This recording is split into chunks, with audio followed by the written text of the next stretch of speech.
নমস্কার বন্ধুরা, কেমন আছো তোমরা সবাই? আশা করছি তোমরা সবাই খুব ভালো আছো। যে যেখানে আছো ঈশ্বরকে পাই সুস্থ আছো। এসবি ক্রিয়েশন ব্লগের নতুন আরও একটি ভিডিওতে তোমাদের সবাইকে জানাই স্বাগত। আশা করছি আজকের ব্লগটাও তোমাদের খুব খুব ভালো লাগবে।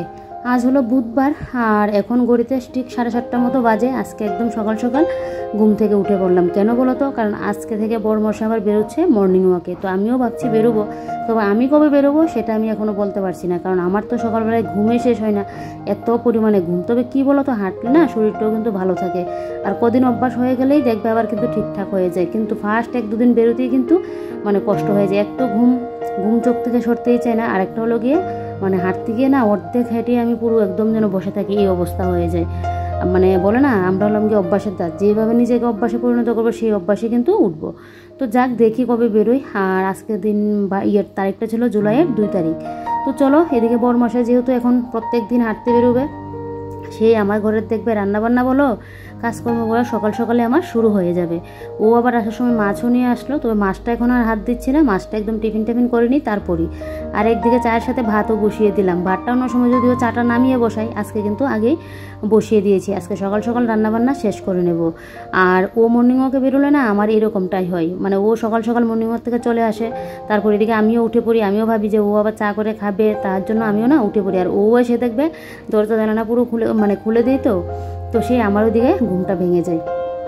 আগে কিন্তু একটা সময় কন্টিনিউ বেরোতো, তারপর যেহেতু শীতকাল এসেছিলো, ওর আবার কুল অ্যালার্জি আছে, তো তখন আর বেরোনো হয়নি। তারপর তো কতদিন যাবৎ বদ্ধই ছিল, ওই আবার আজ থেকে শুরু করে দিয়েছে। আর এই যে দেখো মাছও নিয়ে আসলো, তো এদিকে ভাতটা তো করে নিয়েছি, আর এদিকে এখন আমি চা টিফিনও করে নিয়েছি। নিয়ে এদিকে দেখো মাছগুলো তো বেশ বড় বড়, তাই মাছগুলোকে একটু মাঝখান দিয়ে কেটে নিলাম। নিয়ে মাছগুলোকে ভালো করে ধুয়ে পরিষ্কার করে এবারে দেখো নুন আর একটুখানি লেবুর রস দিয়ে মাছগুলোকে ভালো করে মেখে নিচ্ছি। নুনটা দিলে মাছটা ভালো পরিষ্কারও হয়, আর মাছের গায়ে যে একটা পিছলে ভাব থাকে ওইটাও থাকে না, আর একটা যে আষ্টে গন্ধ ওইটা থাকে না। মাছ তো আমি বেশি খেতে পারি না আমার ঘরে, তাই জন্য মাছটা খুব কমই আনা হয়। আমার বর খুব পছন্দ করে, কিন্তু আমি পছন্দ করি না বলে কিন্তু মাছটা আনা হয় না। আমার এই মাছের ইয়েটা না আমার মায়ের মতো হয়েছে। আমার মাও না মাছ বেশি পছন্দ করে না, আমার বাবু আবার মাছ বেশি পছন্দ করে। আর তোমাদের দাদাভাই মাছ পছন্দ করে, আমি এদিকে মাছ পছন্দ করি না, তো সে করে মাছটা আমার ঘরে খুব কমই আনা হয়। আর এদিকে দেখো কালকে ডিমের তরকারি রয়েছে, বাঁধাকপির শাক রয়েছে, কারণ রাত্রিবেলায় কালকে রুটি আর বাঁধাকপির শাক করেছিলাম, তো একটু করে রয়েছে, এগুলো দিয়ে সকালে খাওয়া হয়ে যাবে। তো ভাবলাম যে মাছটা তো এখন রান্না না করলেও হবে, তো অর্ধেক মাছ রেখে দিয়েছি ফ্রিজে, আর বাদ বাকি দুবেলার জন্য মাছ রেখে দিয়েছি। তো এইগুলোকে পরে গিয়ে করবো। আর এভাবে করলে না মাছের মধ্যে আর আষ্টে গন্ধ হয় না। আমি তো একবেলা দুবেলা মাছ খেলাম, তারপর আর মাছ খেতে পারি না। মাছ আমার খাই না যে তেমন না, ভালো লাগে, কিন্তু ওই যে বারবার মাছ আমি খেতে পারি না। আর মাছ যেদিন আনবে আমার যেন ঘরের মধ্যে চারিদিকে শুধু একটা গ্লাস নিয়ে জল খেলেও যেন মাছের একটা আষ্টে গন্ধ হয়, এরকম লাগে। তো তাই জন্য একটু লেবু আর লবণ দিয়ে দেখেছি না, আষ্টে গন্ধটা কিন্তু থাকে না। তোমরাও কিন্তু চাইলে এই টিপসটা ফলো করতে পারো, দেখবে আষ্টে গন্ধটা কিন্তু থাকবে না। তো যেহেতু কালকে তরকারি পাতি রয়েছে, তো এখন তো রান্নার তেমন আমার একটা ঝামেলা নেই, আর এদিকে আমার মাছের ঝোলটা পরে গিয়ে করলেও হবে। তো তাই ভাবলাম যে না, আগে এই ঘরটা একটু গুছিয়ে ক্লিন করে নিই। দেখবে ঘুম থেকে উঠে যদি আমরা একটু বুদ্ধি করে নিই কাজগুলো কিভাবে কোনটা আগে পরে করব, তাহলে দেখবে কাজগুলো করতে গিয়ে কিন্তু আমাদের কোনো ঝামেলা লাগে না, একদম ঝটপট হয়ে যায়। তো এখন যদি তরকারিগুলো না থাকতো না কালকে, তাহলে কিন্তু এখন রান্নাটা করতেই হতো, আর এখনই ঘরে আসতেও পারতাম না, কারণ বর তো আবার খেয়ে দোকানে যাবে। তো এদিকে যেহেতু ও খেয়ে যাবে, তাই তরকারি পাতিগুলো গরম করে নিয়েছি, আর আমি এই ফাঁকে এখন আমার ঘরটা পরিষ্কার করে নিচ্ছি। তো এখন তো দোকানে যাবে না, দোকানে যেতে তারও পরে ওই যে বললাম ও 7:10-15 মধ্যে, 7:10-15 বলছি, 7:05 না 10 জানি বাজে ও কিন্তু বাড়িতে চলেও আসলো মর্নিং ওকে বেরিয়ে। আমি তো ও যখন বেরোলো আমি বলতেই পারি না, আমি আবার ওকে বলছিলাম আমাকে কেন ডাক দিনি, আমি যেতাম। ও বলছে আমি নাকি এত পরিমাণে ঘুমাচ্ছি, বলছে আর তাই জন্য আর ডাকও দিন। ওইদিকে বেরিয়ে পড়লো, কখন ও দরজা লাগিয়ে বেরিয়ে পড়লো আমি সেটা কিচ্ছু বলতে পারি না। আমি এরকম সহজে ঘুম হয় না, আর ঘুম ধরলে দেখবে আমি কিছুই বলতে পারি না, এত পরিমাণে আমি ঘুম কাতর। তো যাক, এদিকে দেখো এবারে আমি কিন্তু আমার ঘর দোরগুলো একটু পরিষ্কার করে নিচ্ছি। আর সকাল সকাল ঘর দোর পরিষ্কার পরিপাটি থাকলে না ঘরের মধ্যে যেন একটা পজিটিভ ভাব কাজ করে, আর ঘরের মধ্যে পজিটিভ এনার্জি কাজ করে, নিজের মধ্যে যেন পজিটিভ ভাবটা চলে আসে। তো সবসময় চাইলেও সকাল সকাল ঘর দোর পরিষ্কার করতে পারি না, একার সংসার হলে ওই রান্না বান্না সব কিছু সামলে এসে ঘর দোর পরিষ্কার করতে লাগে। কোনো দিন যদি রান্নার ঝামেলাটা না থাকে তখন গিয়ে হয়। তো এদিকে দেখলে ওই সাইডে টিনগুলো মুছে নিলাম, আর এখানে যে আমার খাটের সাথে যে র্যাকটা থাকে ওইটার মধ্যে তো আমার ওই যে হাত ব্যথার মলম, তারপর মাথা ব্যথার মলম, তারপর আবার 1-2টা গার্ডারও থাকবে, অনেক কিছু থাকে এই যে এই র্যাকটার মধ্যে। কোনো সময় তো নেল পলিশও থাকে, এখন তো নখগুলো ছোটো বলে আমি নেল পলিশ পরছি না, না হলে তো 2 দিন বাদে আমার আমার নখের মধ্যে নেল পলিশটা চেঞ্জ দেখতে পারবে। আজকে এটা বললাম, কালকে ওইটা বললাম। আর যখন নখ ছোটো থাকে তখন দেখবে আমি নেল পলিশ পরিই না। তবে হ্যাঁ, নখগুলো আবার বড় করতে লাগবে। ওই যখন কাজের চাপ পড়ে যায় না, তখন নখগুলো 1-2টা করে ভেঙে গেলে আর মন চায় না নখ বড় করতে, যে কেন বড় করলাম, কারণ মায়া লাগে তো তাই। আর নখ বড় করলে না বেশি করে কাজও করতে পারি না। কাজ করতে গেলে, কাজ তো করি, একা সংসারে কাজ আমাকে করে দেবে কি, কাজ তো করতেই হয়, কিন্তু ভেঙে গেলে পরে কষ্ট লাগে। তবে নখগুলো এখন বড় করতে লাগবে, সামনে তো পুজো আসছে বলো। তো নখগুলো এখন থেকে একটু পরিচর্যা শুরু করলে পুজো আস্তে আস্তে নখগুলো কিন্তু ঠিকঠাক গ্রো হয়ে যাবে। আর এদিকে দেখো, এবারে ওই যে একটা বেড কাভারও পেতে নিলাম। ওই বেড কাভারটা না কালারটা কীরকম হয়ে গেছে, তাই জন্য তুলে নিয়েছি। বেড কাভারের কালারটা একদম পুরো জ্বলে গেছে। তো এদিকে তাই এই বেড কাভারটা পেতে নিলাম। আর বালিশ কাভারগুলো একটু চেঞ্জ করে দিচ্ছি। এমনিতে কিন্তু ময়লা হয়নি, কিন্তু ওই যে কালারটা যেহেতু জ্বলে গেল, 2-3 দিন থাকলেই না মানে যেন লাগে একটা ময়লা হয়ে গেছে এরকম লাগে। আর কুল বালিশের কভারগুলো না বদলাবো না। আর বালিশ কাভারগুলো একটু বদলে ফেললাম। কেন, ওই বালিশ কাভারগুলো আবার এই বেড কাভারটার সাথে মানাবে না।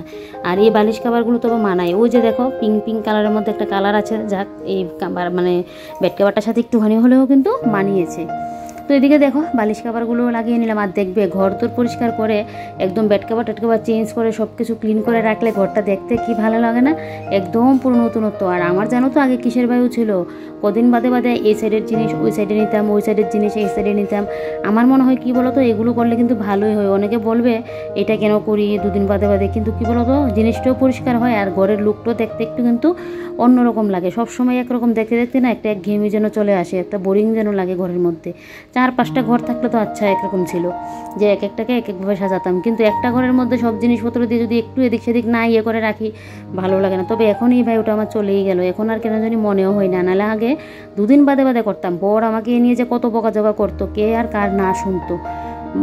সে আমাকে বর বাধ্য হয়ে আবার আমাকে আবার ওই আমার সাথে ধরতো, আমি তো আর একাকে পারবো না তাই। তো এখন এই এটা না আজকে প্রায় হয়ে যাবে 1.5 বছরের মতো, এখন আর এটা যেন মাথায় আসে না।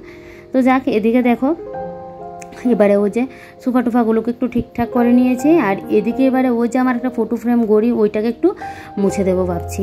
আর দেখো এখন বাজে 9টা। তো যাক, কাজগুলো টুকটাক করে সেরে নিই, সেরে তারপরেই না হয় গিয়ে মাছটা রান্না বসাবো। একদম খাওয়া দাওয়া কমপ্লিট করে তারপর গিয়ে না হয় রান্নাটা বসাবো। তো এদিকে দেখো এবার ওই যে গড়িটা মুছে নিচ্ছে, আর এই সাইডে টিনগুলোও কিন্তু মুছে দিচ্ছি। আমি না বরাবরই ঘর সাজাতে পছন্দ করি, এটা আমার মারও নেশা নাকি। আগে আমার দিদাকেও শুনতাম বলতো, মানে আমার মাসিরা নাকি এক মাসি রান্নার দিকে একটু ছিল, এই মাসির রান্না এখনও খুব মানে টেস্ট হয়, আমার বড় মাসির রান্না। আর আমার মা নাকি ছিল কি বলতো, ঘর গুছাতে ঘর সাজানোর দিকে মার নাকি নেশা ছিল, ওই মায়ের নেশাটা আমারও হয়েছে। আর আমার মা তো খুব কাজে পরিষ্কার ছিল, একদম সব কিছু ক্লিন থাকতে লাগবে, মার কথা সবাই বলতো। তো ওই মার ইয়েটা না আমারও যেন পেয়েছে। আমি ঘর সাজাতে বরাবরই পছন্দ করি। ওই কীভাবে গাছ লাগিয়ে যদি আলাদা করে মানে ব্যালকনির ইয়ের মতো থাকতো বা বারান্দা যদি একটু বড় থাকতো, তখন দেখতে আমি ওই যে কত করে যে গাছ টাছ লাগাতাম। এখন তো বারান্দার সুবিধা নেই, আমার বারান্দা তো আছে ঠিকই, কিন্তু মানে এক সাইড তো ঠাকুর ঘরে পুরো আর আরেক সাইড দিয়ে ওই যে জিনিসপত্র রেখে পুরো জাম হয়ে গেছে, তো রাখার তো জায়গা নেই। তো বারান্দাও যদি এরকম করে থাকতো না, আমি অনেক কিছু দিয়ে কিন্তু সাজিয়ে রাখতাম, আমার তো বেশ ভালো লাগে। আর এরকম 3-4টা রুম হলো তার কোনো কথাই নেই, অনেকভাবে আমি সাজিয়ে গুছিয়ে কিন্তু রাখতাম। তো যাক, যেমনই হোক নিজের ঘরটাকে নিজের মনের মতোই সবসময় চেষ্টা করি যে সাজিয়ে গুছিয়ে রাখার। এখন নিয়ে আমার কেন নেই, আমার এখন করতেই লাগবে। এই করলে তো ঘর মানে সংসারের অশান্তি বাঁধবে বলো, কোনো সময় হলে তো হবেই। আমার ভাগ্যে যদি থাকে তাহলে তো একদিন অবশ্যই হবে। তবে কী বলো তো, হয়তো তখন আমার ওই সাজানোর শখটা থাকবে না। এখন যেমন ওই যে ঘরের জিনিস উলট পালট করার আর মানে নেশাটা নেই, একটা সময় ছিল, হয়তো সাজানোর শখটাও আর থাকবে না তখন। তো জানি না, মানুষের তো এক একটা দিন যায়, সব কিছুই বদলায়, মানুষও বদলায়, সব কিছুই বদলায়। তো জানি না, দেখা যাক। ব্লগ যদি করতে থাকি মানে সবসময় তো করেই যাবো, আর তোমরাও দেখতেই পাবে। তো এদিকে দেখো মডুলার ড্রয়ারটাকে মুছে তারপর ফুলের টপটাকে জায়গা মতো রেখে দিয়েছি। এবারে চলে আসলাম পেছনের রুমে এসে যেই না কাপড়গুলো গুছাতে এসেই তো একটা হুলস্থুল কাণ্ড বেঁধে গেল। একটা জিনিস দেখলাম, দাঁড়াও তোমাদেরকে দেখাচ্ছি। এখন যদি আমার বর এটাকে দেখতো না, বরের মাথাটা পুরো গরম হয়ে যেত, কারণ বর এগুলো একদমই সহ্য করতে পারে না। দাঁড়াও তোমাদেরকে দেখাচ্ছি। দেখো, বরের গেঞ্জির উপরে এসে কক্কা এসে পটি করে দিয়ে রাখলো। মাটিতে তো পটি করে আমি ফেলতে মানে কি বলবো, প্রত্যেক দিনই ফেলতে হচ্ছে, আর এখন বরের ড্রেসের উপরে। তাহলে বুঝতে পারছো কি অবস্থা। ও যদি এখন দেখতো না, ওর মাথাটা পুরো গরম হয়ে যেত। তো এটাকে আবার ধুতে লাগবে, আমার কাজ আরও বাড়িয়ে দিয়েছে। আনলাটা যে অন্য সাইড দিয়ে নিয়ে রাখবো, এটারও জায়গা নেই, ঘরের মধ্যে তো জিনিসপত্র, তো কোথায় নিয়ে রাখবো বলো, তো জায়গা তো আর হচ্ছে না। তো সেটা দেখো আমার এখানে এখন রাখতে হচ্ছে, না হলে অন্যদিকে কিন্তু গড়িয়ে নিয়ে রাখতাম। তারপর এদিকে দেখো টিভি রিমোটগুলোকে ফার্স্টে কাপড় দিয়ে মুছলাম, কিন্তু ধুলোবালিটা যেন উঠছে না, তাই জন্য একটা টুথব্রাশ নিয়েছি, নিয়ে পুরনো একটা ব্রাশ দিয়ে এবারে দেখো ইয়েগুলো কিন্তু পরিষ্কার করে নিচ্ছি। রিমোটগুলো, একটা টিভির রিমোট আর একটা হলো ডিশের, মানে ওই যে কেবেলের ইয়েগুলোর রিমোট। এখন তো আর টিভি চালানো হয়ই না, মনে হয় আমার টিভির মধ্যে যে টাকা করানো হয় না, মানে রিচার্জ যে করানো হয় না, মনে হচ্ছে 1 বছর হয়েছে। কি করব বলো, টিভিতে রিচার্জ করিয়ে শুধু টাকাগুলো জাহান্নামে যায়, জ্বলে যায়। কারণ সিরিয়ালটা কালকে কি দেখাবে মোবাইলে আগের দিনে পুরো দেখে নিই, আর টিভির মধ্যে তো দেখতে গেলে যেদিন দেখাবে ওই সেদিন দেখতে লাগে, আমি তো আগিয়ে দেখে নিতে পারি। তাহলে মোবাইলে দেখে নিলে ভালো, আর টিভিতে এখন দেখাই হয় না, সারাদিন আমি মোবাইল নিয়েই থাকি, ইউটিউবের কাজ, ফেসবুকের কাজ এই করে। যাক, এদিকে দেখো এবারে ভালো করে কিন্তু আমি এখন দেখো ঘরটা এখন ঝাড় দিয়ে নেব। ঘরটা ঝাড় দিয়ে নিলেই বেশ। আর আজকে না একটা খুশির খবর আছে, সেই খুশির খবরটা তোমাদেরকে জানাবো। গুড নিউজ, আমি কোনো দিনও এটা আশা করিনি এটা যে আমার সাথে হবে। তো যাক, সেটা হয়েছে। তো গুড নিউজটা পরে তোমাদেরকে বলছি যে কি গুড নিউজ বা কী। তার আগে চলো আগে বাদবাকি কাজগুলো শেষ করে নিই, তারপরেই কিন্তু তোমরা জানতে পারবে। এখন যদি আগে বলে দিই তাহলে তো টুস্টেই চলে যাবে। তোমরা একটু অপেক্ষা করো, বলবো তোমাদেরকে গুড নিউজটা কি। আমি তো খুবই খুশি, জানো তো, ভগবান এতদিনে আমার দিকে একটুখানি হলো মুখটা তুলে তাকিয়েছে। হয়তো আমি জানি, মানে আর কিছু বলছি না, পরে বলছি, বেশি বললে তোমরা আবার বুঝে যাবে। তো যাক, তোমাদের তো বলবোই, বলো, তোমরা এখন আমার পরিবার, তো সেই তোমাদের না বললে তো আর হবে না। ছোট্টখাট্ট আনন্দ মুহূর্তগুলোও কিন্তু আমি তোমাদের সাথে এখন তুলে ধরি, দুঃখ কষ্ট ভালো খারাপ যা আছে সবটাই তোমাদের সাথে তুলে ধরি।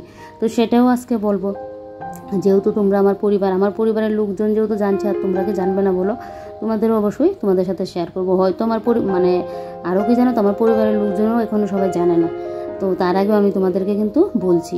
তো এদিকে দেখো তোমাদের সাথে কথা বলতে বলতে আমি কিন্তু ঘরটর ঝাড় দিয়ে এবারে দেখো বাইরেটাও ঝাড় দিয়ে নিচ্ছি। আর এখন তো পুরো বালি একদম পুরো ঘরদোরের অবস্থা 12টা বেজে যাচ্ছে, কারণ ওই যে বাড়িতে কাজ হচ্ছে, তো তার জন্য না একদম বালি টালি এসে দেখো কি অবস্থা। আর এই যে দেখো একটুখানি সময়ের মধ্যে আমি আমার ঘরটাকে কিন্তু মনের মতো করে সাজিয়ে গুছিয়ে পরিপাটি করে নিয়েছি। কি জানো তো, নিজের ঘর দেখতে যে মনে হোক না কেন, বা 4-5টা ঘর না থাকুক না কেন, নিজের ঘরটা যেরকমই আছে সেটাকে যদি একটু নিজের হাত দিয়ে নিজের মনের মতো করে সাজিয়ে গুছিয়ে রাখা যায়, সেটাই দেখবে দেখতে একদম যেন স্বর্গ হয়ে ওঠে। আমার তো এরকমটাই মনে হয়। বলে না, নিজের বিছানার মতো সুখ আর শান্তি যেন কোথাওতে মিলে না। নিজে দেখবে কোথাও তুমি গিয়ে শুয়ে থাকো, ঘুম আসবে না, নিজের বিছানাটা এসে শুবে দেখবে একদম যেন শান্তির ঘুম ঘুমিয়েছি। তো যাক, চলো, এখন আর বক করলে ঘরে আমার চলবে না। ঘর তো দেখিয়ে নিলে, এবারে এই ঘরে এসে ওই যে কতগুলো কাপড় চোপড়ও পরলো, বেড কাভার, আর তোমাদের দাদা ভাইরও গেঞ্জি পরলো। তারপর এদিকে কক্কার পটিটা পরিষ্কার করে এখন সবগুলো নিয়ে ওই যে ওয়াশিং মেশিনের মধ্যে কাপড়গুলো দিয়ে দিচ্ছি। মেশিনটা থাকাতে আমার খুব ভালো হয়েছে, কতগুলো যে কাপড় চোপড় আমার প্রায়ই ধোয়া হয়। যদিও আমার প্রত্যেক দিন আমার মেশিন চালাতে হয় না, মাঝে মধ্যে করি, যখন বেশি পড়ে তখনই, না হলে আমি হাত দিয়ে কেচে নিই। তো একদিকে তো ভালো হয়েছে বলো, আমি তো বরকে ফার্স্টে না আনতে লাগবে না হ্যান ত্যান করেছিলাম, তো বর কিন্তু আমার সুবিধার্থেই কিন্তু আনিয়েছে। সময়ে না যখন যেটা দরকার তখন কিন্তু করতে হয়, কারণ দেখবে বলে না, সময় কারোর জন্য বসে থাকে না, বা অনেক কিছুই ব্যাপার আছে, দেখবে সময় কিন্তু করতেও হয়। তো এদিকে দেখো কাপড়গুলো মেশিনে দিয়ে কাচতে, আমি এদিকে বসে বললাম এখন পেঁয়াজটা কাটতে। আর তো পেঁয়াজ কাটতে গিয়ে চোখের জল গড়াগড়ি, বুঝতেই পারো আমি যে পেঁয়াজ কাটতে বসলে কী পরিমাণে কান্নাটা করি। এদিকে আজকে ভাবছি মাছের তেল ঝালটা আজকে রেসিপিটা তোমাদের সাথে শেয়ার করব। তো দেখো এদিকে আমি মাছের জন্য পেঁয়াজটাকে একদম কুচি করে কেটে নিচ্ছি। আমরা তো এটাকে বলি কাঁচা তেলের মাছ, আর এমনিতে মাছের তেল ঝালও বলা যায়। তো এটা আমার বাপের বাড়িতেও খাওয়া হয়, খুব টেস্ট লাগে খাবার, মানে এটা খেতে। তো পেঁয়াজগুলোকে না ভালো করে কুচি করতে লাগবে, করে এবারে নুনটা দিয়ে পরিমাণ মতো ভালো করে একদম কষলিয়ে নেবে, পেঁয়াজটাকে একদম পুরো নরম বানিয়ে ফেলতে লাগবে। তো সেই দেখো লবণ পড়লো তো পেঁয়াজ এমনি তো নরম হবে, একদম ভালো করে কষলিয়ে নিচ্ছি। তো পেঁয়াজটা যখন একদম পুরো নরম হয়ে যাবে, এর মধ্যে আমি দিয়ে দিলাম পরিমাণ মতো হলুদ, তারপর এদিকে দিয়ে দিলাম পরিমাণ মতো এই লঙ্কার গুঁড়োটা তোমরা ঝালটা ঝাঁঝের মতো করে দিতে পারো। তো এদিকে লঙ্কার গুঁড়ো দিয়ে দিলাম, দিয়ে এবারে দিয়ে দেবো মেন জিনিস সর্ষের তেল, কারণ সর্ষের তেল না হলে কিন্তু এই রান্নার টেস্টটা ভালো আসবে না। তো এদিকে দেখো সর্ষের তেলটাও দিয়ে দিলাম। এই রান্নাটা খুব সহজ, জানো তো, ঝটপট হয়ে যায়, কোনো ঝামেলার রান্না নেই। তো এদিকে দেখো তেলের সাথে পেঁয়াজ হলুদ লঙ্কার গুঁড়োটা ভালো করে একদম মেখে নিলাম, নিয়ে এবারে কাঁচা মাছগুলো কিন্তু দিয়ে দিচ্ছি। এর মধ্যে কিন্তু আমি ভাজা মাছ দিলে চলবে না, কাঁচা অবস্থায় মাছটা দিতে লাগবে। দিয়ে এবারে মাছের গায়ে না ভালো করে কিন্তু মশলাটাকে আমি লাগিয়ে নিচ্ছি। এই যে দেখো ভালো করে একদম মশলা মেখে নিচ্ছি মাছের গায়ে। এবারে ভালো করে মেখে টেখে রেখে দিতে পারলে 15-20 মিনিটের মতো, ভালো 1 ঘন্টা খানেকেও রাখতে পারো। মানে আর আমি তো এখন সময় নেই, তো তাই জন্য আমি কী করলাম, ওই যে আমার দেখো জলটাও পরিমাণ মতো দিয়ে দিলাম, দিয়ে এবার কড়ার মধ্যে আলাদা করে তেল দিলাম না, মাখার মধ্যে তো তেল দিলাম। এবারে দেখো মাছগুলো কিন্তু দিয়ে দিলাম কড়ার মধ্যে। তো এবারে কিন্তু আমি নুনও দেবো না, কারণ আমি পেঁয়াজের মধ্যে নুনটা একবারে দিয়ে দিয়েছিলাম, লাগবে না। আর পরে লাগলে তো দিতেই পারবো, বেশি দিলে আবার নুনটা বেশি হয়ে গেলে, তাই আমি মাখার মধ্যে কিন্তু দিয়ে দিয়েছি। তারপর উপর থেকে কয়েকটা আবার কাঁচা লঙ্কা জিরাও দিয়ে দিলাম, দিয়ে এবারে কিন্তু দিয়ে দিলাম ঢাকা। খুব সহজ রান্না, জানো তো, রান্নাটা এখন হয়ে যাবে আর আমার এদিকে দেখবে ঘরের বাদবাকি কাজগুলো আমি শেষ করে নিতে পারবো। এদিকে দেখলাম কোটোর মধ্যে লঙ্কার গুঁড়ো শেষ, তো কোটোর মধ্যে লঙ্কার গুঁড়োটা নিলাম, নিয়ে এদিকের এই র্যাকটাকে এখন মুছে দিচ্ছি, কারণ এর কটুকাটিগুলো না ধুলো পড়ে আছে উপর দিয়ে। আর বললামই এখন যেহেতু বাড়িতে এগিয়ে চলছে, আর এত পরিমাণে ঘরে ধুলো বলে জানো তো, দরজা কপাট তো খোলাই রাখা যাচ্ছে না। তারপরে তো মাঝে মধ্যে খোলা থাকে, বলো সারাক্ষণ তো আর লাগিয়ে রাখা যায় না। এবারে দেখো একটা একটা করে না কোটোকাটিগুলো আমি সব কিন্তু মুছে পরিষ্কার করে রাখছি। এই যে দেখো এগুলোকে একটা একটা করে মুছে পরিষ্কার করে তারপর গিয়ে ইয়েটা করব, এই মানে বাদবাকি কাজগুলো করব। যদিও তেমন একটা কাজ নেই, তারপরেও টুকিটাকি এক দুইটা কাজ আছে। আর এই মাছটা বসিয়ে না অনেক কাজ করা যায়, আর রান্নারও কোনো ঝামেলা নেই, শুধু পেঁয়াজগুলো একটু কাটলেই হয়ে যায়, বেশ সব কিছু তো মানে একদম সহজে হয়ে যায়, লঙ্কার গুঁড়ো আর একটু সামান্য হলুদ গুঁড়ো দিয়ে, তো কোনো ঝামেলা নেই। আর প্রায়ই আমার ঘরে এই মাছটা না রান্না হয়, ওই বড় পেটিওলা মাছগুলো দিয়ে খেতেও কিন্তু ভালো লাগে।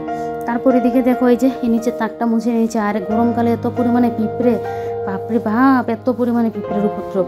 তো এই জায়গাটা তাই মুছে নিয়েছি, নিয়ে এদিকে ওই যে পেঁয়াজগুলো কাটলাম, পেঁয়াজের খোসা টুসাগুলো বাইরে ডাস্টবিনের মধ্যে ফেলে দিয়েছে। দেখলে কি পরিমাণে রোদ, এত রোদের কথা আর বলে লাভ নেই। তো এবারে দেখো ঢাকাটা তুলে নিলাম, নিয়ে এবারে দেখো এই যে মাছগুলোকে একটু উল্টে পাল্টে দিচ্ছি। এমনিতে মাছ সেদ্ধ হয়ে যাবে জানি, তারপরে আমি একটু উল্টে পাল্টে দিই, আমি যেভাবে করি সেভাবে তোমাদের সাথে শেয়ার করছি। তো হালকা ইয়ে করে কিন্তু লাড়াটা দিতে লাগবে, না হলে আবার ভেঙে যাবে মাছগুলো। তারপর এদিকে দেখো ওই যে মেশিনে কাপড়গুলো ধুয়েছিলাম, এই কাপড়গুলো এখন ড্রাই করে নিয়ে নিলাম। বেশিক্ষণ রোদ লাগবে না, আধ ঘন্টা রোদ লাগলেই শুকিয়ে যাবে। এবারে দেখো কাপড়গুলোকে এখন মেলে দিচ্ছি। এই রোদে মনে হচ্ছে মাথা ঘুরে আমি বাইরেই পড়ে থাকবো, জানো তো, এরকমটাই মনে হয়। তা বলে তো আর ঘরে বসে থাকতে পারবো না, কাজও তো করতে লাগবে, বলো, কাজ না করে তো থাকতে পারবো না। আর আজকে সকাল সকাল যেহেতু তোমাদের দাদাভাই বেরোলো, তাই জন্য একটু তবু সকাল সকাল কাজগুলো করতে পারছি, না হলে তো ওই রান্নাবান্না শেষ করে তারপর ওই মানে ঘরে গিয়ে পরিষ্কার করতে লাগে, সেই কয়টা বেজে যায়। কারণ এমনি মানে ঘুম থেকে উঠতে 8টা সাড়ে 8টা মতো বেজে যায়, 8টা তো বাজে, সাড়ে 8টা না, 8টা তো বাজে। তো আজকে যেহেতু ওই যে 7:30 থেকে কাজে লেগে পড়লাম, কারণ 7টা কত মিনিটে আমি ঘুম থেকে উঠলাম, তো তাই জন্য কাজগুলো কিন্তু তাড়াতাড়ি হয়ে যাচ্ছে। যাক ভালো, আমি নিজের জন্য একটু সময়টা কাটাতে পারবো, আর এদিকে মোবাইলের কাজও করে রাখতে পারবো। তো এদিকে দেখো কাপড়গুলো এখন মেলে দিচ্ছি। আর এখন তো বাইরের অবস্থার কথা বলে লাভ নেই, এই রোদ উঠছে, এই আবার মেঘলা হচ্ছে, এই চলছে লুকোচুরির খেলা। তো এদিকে এবারে সবগুলো কাপড় মেলে দিয়ে তারপর এদিকে গিয়ে আমি ইয়েটা করব। আর এদিকে কিন্তু তোমাদের দাদাভাই খাওয়া দাওয়া করে চলেও গেল। আমি যখন ওই ঘর থেকে আসলাম তখনই কিন্তু তোমাদের দাদাভাই খাওয়া দাওয়াটা করে নিয়েছে, আমি তোমাদেরকে বলতে ভুলে গেছি। তোমাদের দাদাভাই খাওয়া দাওয়া করে চলে গেল, তবে আমি খাইনি। আমি ভাবলাম যে না, সবগুলো কাজ করে নিই, তারপরে না হয় খাবো। আর এই যে দেখো আমার মাছের ঝোল কিন্তু মোটামুটি কমপ্লিট, মোটামুটি কি পুরোপুরি হয়ে গেছে। এবারে শুধু বিলেতি ধনেপাতা দিয়ে দেবো, দেশি ধনেপাতা তো এখন নেই, দেশি ধনেপাতাটা দিলেও ভালো হয়। আর বিলেতি ধনেপাতার গাছও না বাড়িতে একদম শুধু একটা গাছের থেকে দেখো পাতা কয়েকটা চিড়ে নিয়ে আসলাম, আরেকদিন তরকারি খেলে যে দেবো ওইটাও নেই। তো এই ধনেপাতাটা দিলে আরও টেস্টটা যেন বাড়ে। তো দেখো ধনেপাতাটা কিন্তু একদম কুচি কুচি করে দিয়ে দিচ্ছি, হালকা একটু নাড়া দিয়ে এবারে আমি কিন্তু নামিয়ে নেবো। এইটুকুনি তো মাখো মাখো থাকতেই লাগবে, কারণ ভাত দিয়ে তো একটুখানি মেখে খেতে লাগবে, তো তার জন্য কিন্তু এতটুকু ইয়ে করে নামিয়ে নেব। আর অন্য কোনো কিছু তো রান্নাও করিনি, তো তাই জন্য চলো এবার আমার তরকারি পুরোপুরি রেডি হয়ে গেছে, মাছের তেল জাল। এবারে দেখো এখানে কিন্তু নামিয়েও নিলাম। আর দেখতে লুকটা কীরকম লাগছে কমেন্টে কিন্তু অবশ্যই বলবে। তো চলো তারপর এদিকে গ্যাস ট্যাস পরিষ্কার করে এবারে দেখো এদিকে আমি র্যাকটা ভালো করে মুছে নিচ্ছি। এর একটাকে মুছে চালের ড্রামটা এদিকে মুছে নেব।